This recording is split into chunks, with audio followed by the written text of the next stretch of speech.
தம்பி அஜித் அவர்களுடைய படம் ஒரு படம் ரிலீஸ் அப்போ உழுந்து ஒரு பையன் இறந்து போயிட்டார். முதுகெலும்பு இதாகி நிறைய பேர் இவரை குறை சொன்னார்கள். இந்த மாதிரி போனாரா அந்த பையனுப்ப லாரி மேலே ஏறிக்கிட்டு நின்று ஆடு அப்படின்னு அஜித் தம்பி சொன்னாரா. இந்த ஃபஸ்ட்டு டே விடிய கருத்தால் 4 மணிக்கு படம் போடுவாங்க தெரியுமா, அதெல்லாம் போகவே மாட்டேன். 4 மணிக்கு நான் எழுந்தேன்னா வெளியில் அந்த சேரில் உட்காந்துட்டு அமைதியாக இயற்கையை ரசிப்பேன், அதெல்லாம் பண்ணுவேன். அப்படி நடப்பேன், என்னுடைய பெட்ஸு கூட விளையாடுவேன்.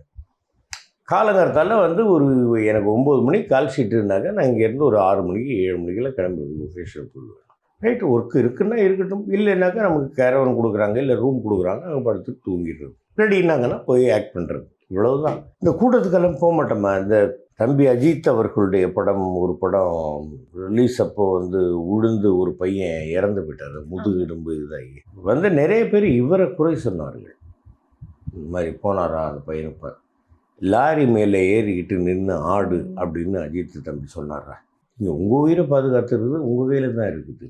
ரசிகர்கள் ரைட்டு, ஓகே, சந்தோஷப்படுறீங்க.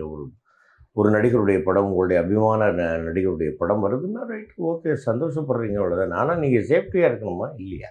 அது இல்லாமல் அவங்க குறை சொல்லிக்கிட்டு இருக்கிறது அப்படிங்கிறதெல்லாம் எனக்கு அதில் உடன்பாடு இல்லை எனக்கு.